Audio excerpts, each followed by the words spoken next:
Kawan dan salam sejahtera semua. Seperti mana yang kita tahu pagi ini, kita tahu bahwa pemimpin-pemimpin politik yang ada di Malaysia ini dibenarkan untuk menghadap Yang di-Pertuan Agong. Dan seperti mana yang kita tengok di live media-media yang ada tadi, dikatakan bahawa Perdana Menteri sudah pergi menghadap. Dan apa yang berlaku juga, saya pasti rakyat di luar sana berharap satu sinar yang daripada pihak istana supaya Datuk Seri Ibrahim diangkat menjadi Perdana Menteri. Ini adalah harapan rakyat, dan rakyat juga berharap ada satu perubahan baru, sama ada untuk mengganti kerajaan yang ada ataupun membentuk satu kerajaan berbentuk interim. Ini adalah yang rakyat inginkan hari ini. Jadi apa yang berlaku ni, saya masuk ke part yang mana saya baca di media hari ini, yaitu pemimpin daripada Parti Politik Pejuang. Saya membaca ini yang saya muskil. Khairuddin nasihat Anwar jangan melobi jadi PM semasa menghadap Agong. Datuk Seri Khairuddin Abu Hassan mengingatkan pemimpin PKR Datuk Seri Anwar Ibrahim supaya tidak menjadi peluang untuk menghadap Yang di-Pertuan Agong sebagai platform melobi jawatan Perdana Menteri. Di sini kita ada dua part apa yang diperkatakan ini. Part yang pertama, saya akan bersetuju sebagai rakyat kalau Yang di-Pertuan Agong melantik Perdana Menteri interim. Karena siapapun boleh jadi Perdana Menteri interim, tak kira daripada parti politik ataupun penjawat awam ataupun mereka yang bersara daripada dan senang ceritanya terpulang kepada Tuanku Agong lah. Itu hak dia. Dia punya kuasa mutlak di sini. Tetapi kalau kita nak pergi ke part politik, part kedua ni part politik, Datuk Seri Anwar Ibrahim sangat layak kerana dia memimpin jadi pengurus PHS juga. Dia memimpin satu gabungan parti yang besar. Seperti mana yang kita tahu, dia mempunyai 90 lebih kerusi.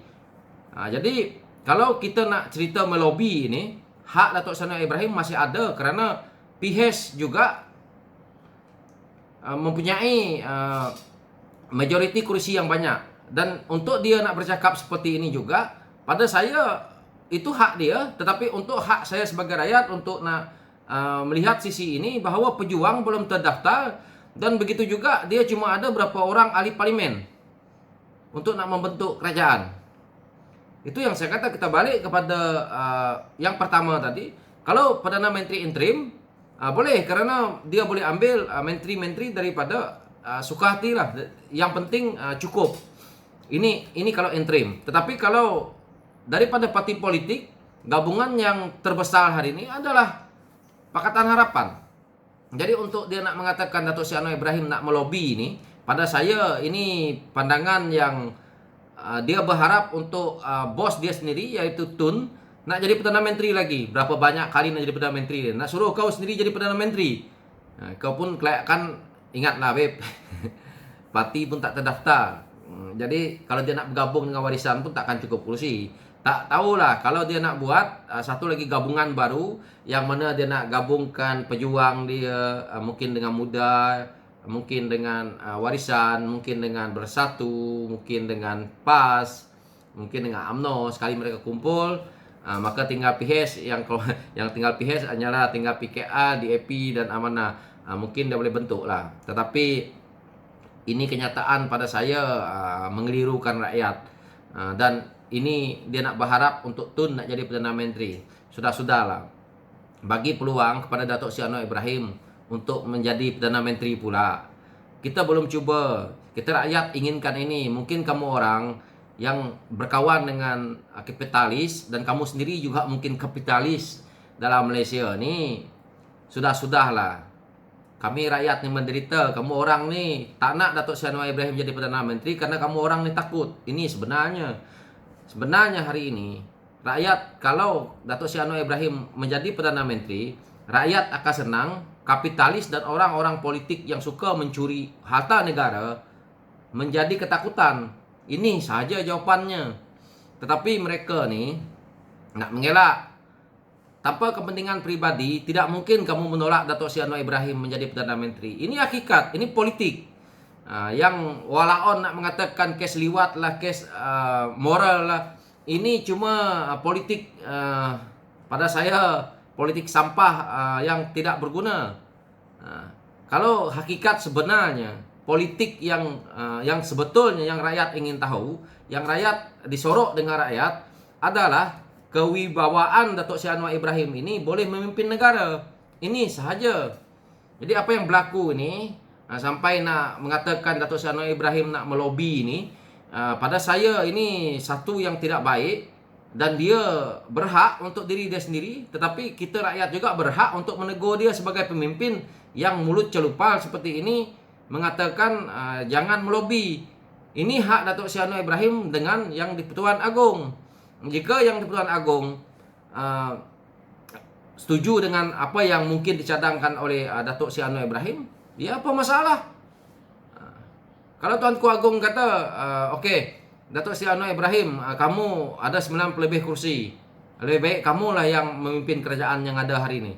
Silakan. Tetapi kalau yang di-Pertuan Agong kata, okey, kita tubuhkan kerajaan interim dan kita cari pemimpin Perdana Menteri, itu tergantung kepada yang di-Pertuan Agong, hak dia. Dia nak ambil siapa pun.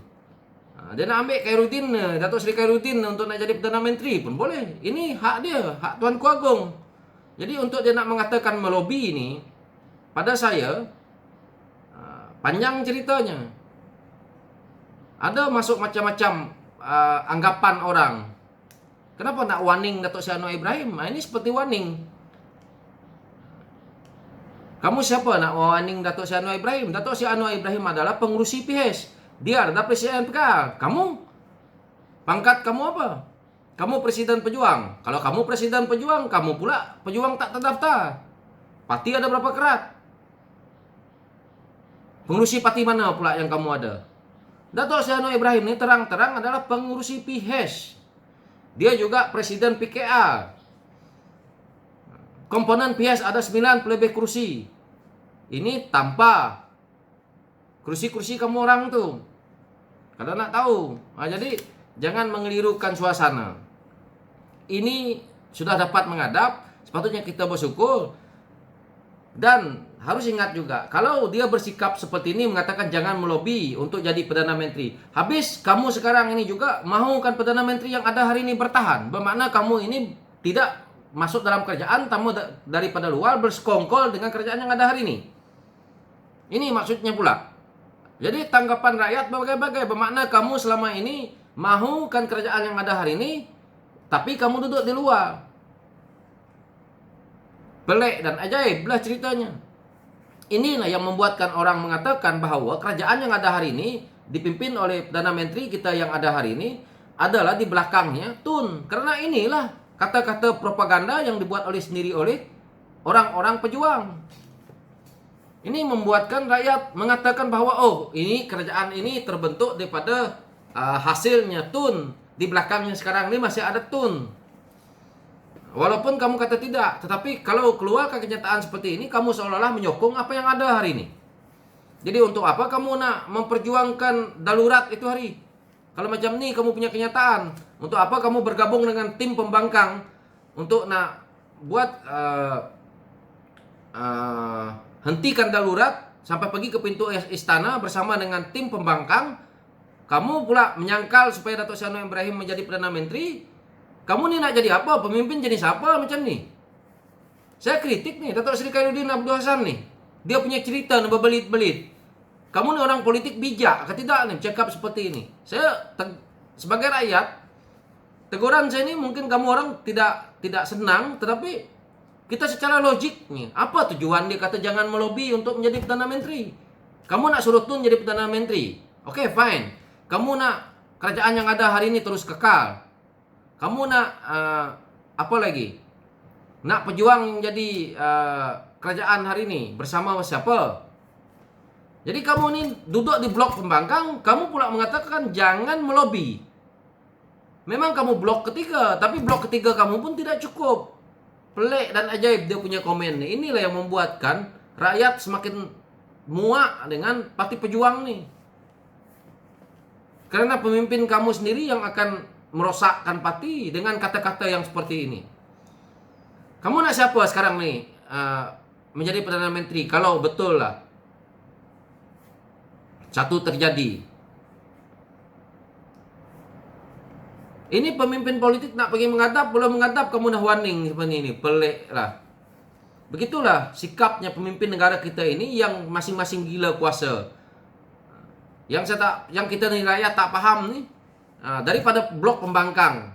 Kata diri mereka ni blok ketiga. Blok pembangkang juga. Tapi tak nak Datuk Seri Ibrahim jadi Perdana Menteri. Nak juga Tun jadi Perdana Menteri. Inilah yang ada 5-6 kerusi pun nak jadi Perdana Menteri lagi. Gila. Ini kerajaan Malaysia ni, parti politik dia dah gila. Inilah hakikatnya. Okay, thank you.